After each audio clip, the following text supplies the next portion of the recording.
Logical unmap তালিকা upload, logical discrepancy সম্পূর্ণ তালিকা আপলোড, সম্পূর্ণ আনম্যাপ তালিকাও আপলোড কমিশনের। সব বুথের তালিকা পাঠানো হলো ইআরও এইআরওদের কাছে।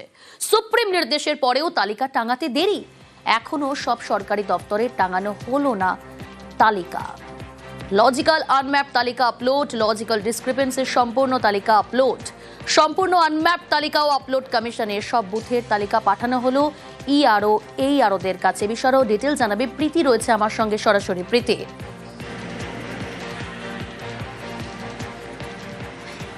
দেখো, সুপ্রিম কোর্ট নির্দেশ দিয়েছিল নির্বাচন কমিশনকে যে লজিক্যাল ডিসক্রিপেন্সির যে তালিকা, সেই তালিকা প্রকাশ করতে হবে এবং 24 তারিখ জাতীয় নির্বাচন কমিশনের তরফে সেই তারিখটাকে বেছে নেওয়া হয় যে 24 তারিখ এই পূর্ণাঙ্গ তালিকা পেশ করা হবে। তবে 24 তারিখ 9:30 নাগাদ সিইও দফতরের তরফে জানানো হয় যে পূর্ণাঙ্গ তালিকা অর্থাৎ 1,51,00,000 তালিকা, সেই তালিকা প্রকাশ করা হয়েছে, অর্থাৎ ইআরওদের কাছে এই তালিকা পৌঁছে গেছে। তবে ইআরওদের তরফে বলা হতে থাকে যে টেকনিক্যাল সমস্যার জন্য বেশ কিছু ইআরও তারা এই তালিকা দেখতে পান না।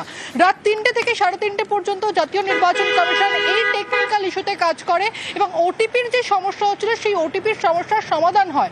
তবে 24 তারিখ পেরিয়ে আজকে 25 তারিখ পূর্ণাঙ্গ রিপোর্টের পূর্ণাঙ্গ যে তালিকা, সেই তালিকা প্রত্যেকটা ওয়ার্ডে ওয়ার্ডে যখন প্রকাশ হওয়ার অর্থাৎ ফিজিক্যালি প্রকাশ হওয়ার কথা, তা কিন্তু আমরা দেখতে পেলাম না।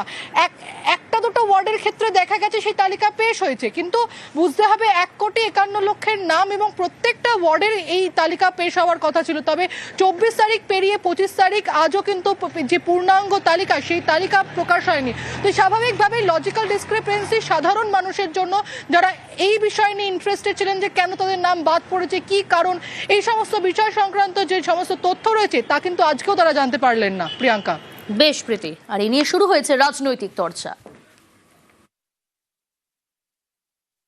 সুপ্রিম কোর্ট ইলেকশন কমিশনকে সুস্পষ্ট নির্দেশ দিয়েছিলেন লজিক্যাল ডিসক্রিপেন্সি বাবদ যে 1,37,00,000 না কত নাম সন্দেহের তালিকায় রেখেছিল, সেই তালিকা প্রকাশ করতে হবে। দুঃখের বিষয় গতকাল ছিল সেই ডেট, কিন্তু নির্বাচন কমিশন এখনো পর্যন্ত সেই কাজটা করে উঠতে পারেনি এবং বুঝিয়ে দিয়েছে যে তারা কতখানি অপ্রস্তুত, পরিকল্পনাহীন এবং কতখানি আরবিট্রারি ওয়েতে তারা মানুষের নাম বাদ দেওয়ার চেষ্টা করছে, প্রধানত এই পশ্চিমবঙ্গে। এই যে মুখ্য নির্বাচন আধিকারিক আছেন, বিজেপির আজ্ঞাবাহী লোক, নিরপেক্ষতা জলাঞ্জলি দিয়েছেন। তাই জন্য আমরা তীব্র নিন্দা করছি নির্বাচন কমিশনের যে তারা সুপ্রিম কোর্টের নির্দেশ কেন মানতে পারছেন না।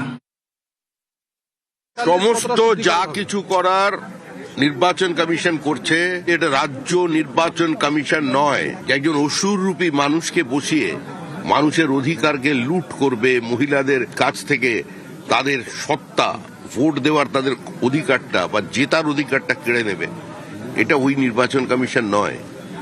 সুতরাং যা আপনাদের প্রশ্ন করতে হবে নির্বাচন কমিশনকে করতে হবে।